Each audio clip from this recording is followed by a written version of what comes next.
Here's the Mindful Man reading another few chapters from Flanders' Friend, which I don't think I've read before. Here's chapter 15, Arthur Sinks.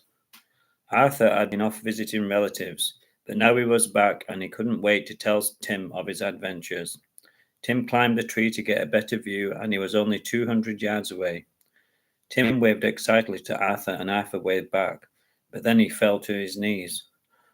Tim scrambled down the tree and he ran towards him through the bracken, cutting his face and hands.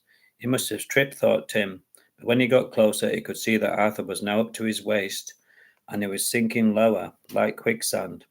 He stepped onto the leaves to help him up or out of the hole which he had fallen into. To Tim's horror, he began to sink too. It was quicksand, and now they were both struggling.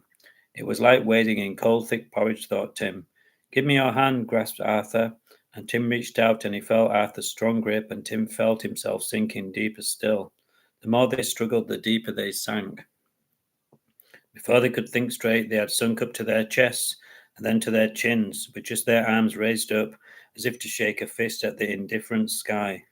Tim looked at Arthur, and it was obvious that they were both thinking, sinking. And Tim shut his mouth and his eyes, and he waited for the inevitable. This was the moment when Tim woke up, and he pulled the covers over his head. It took him a while to realize that he wasn't still stuck in quicksand. Tim took a quick shower, and he could hear his mum snoring, and he crept downstairs to the ticking of the clock. Tim ate his breakfast slowly, pondering the day to come. As time seemed to speed up, and he had no sympathy for his plight, Tim gathered up his books and he stepped outside. He got a lungful of dirty cold air, and he glanced over at the fields, and he could see the green of Arthur's tent, and he wondered if he was now inside. Maybe his dream was a portent, he thought. He definitely believed in a spiritual realm.